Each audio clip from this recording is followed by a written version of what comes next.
Today, we are going to paint our background and our warm chocolate mug. Open your artwork folder first and find your two artworks.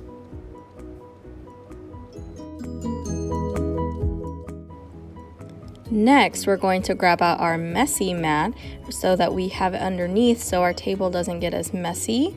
Now, if you did not finish your oil pastel last week in art, then today you will have 5 more minutes to finish that step. Make sure you're using one color at a time and you're always putting back all the colors.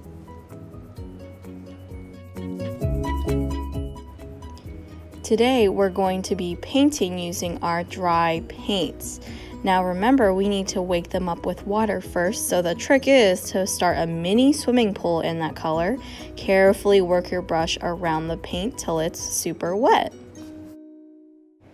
Remember that each time you are ready to switch to a new paint color, you need to wash out your brush first before you go into another color, and make sure you always wake up that color as well. If you are an art expert today, you have the job of refilling the water with clean water halfway. Make sure you bring it back carefully to your basket. Let's remind ourselves on ballerina painting. Remember, our ballerina never scoots on the bum. It always dances on its tippy toes. Today, when you're painting, really try to control your brush and be mindful. If you hold your brush tall, your brush will paint a very thin line. This is great if you have small areas to paint. If you lean your brush, it will paint a very thick line. This is great for large sections of your artwork. Paint both of your artworks until it is filled with beautiful colors. Now also be mindful when you're choosing your colors today. You can choose any of the colors, but think about if that color looks great on top of that oil pastel. For example, the green is complementary of red, so I painted the green paint on top of my red oil pastel. We should also always be able to see our oil pastel. So if you use too much paint over your oil pastel, use that magical water, where we use water to spread out the paint so that we can see our beautiful oil pastel details again. Now, when one area of your artwork is already wet with paint, make sure you're careful when you're painting next to it or close to it, because remember, when wet paint and wet paint are next to each other, they're going to want to touch and become best friends, because water and water love each other. So keep in mind of where you're painting today. When you are finished with both of your paintings, carefully lay your artwork onto the drying rack horizontally.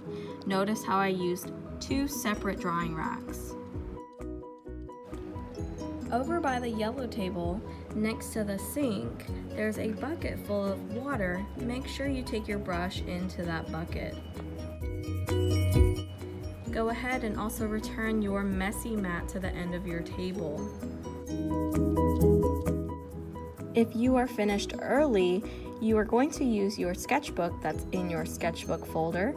Using pencils and crayons, your challenge today is to try to create a unique warm drink flavor that is out of this world. Mine is going to be a warm honey lavender flavor.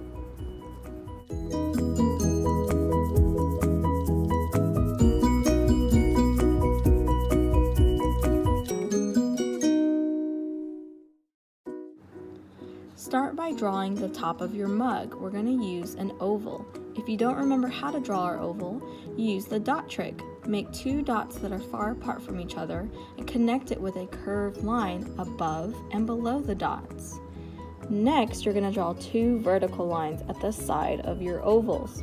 Connect the 2 vertical lines with another curved line, just like the curved line in your oval. Next, we need to add a handle for your warm drink. Draw a curved line like a backwards letter C and repeat that line again inside. Now that you're finished with your mug, you can decorate and design your warm drink flavor and color it as well. I use patterns and lines to create designs.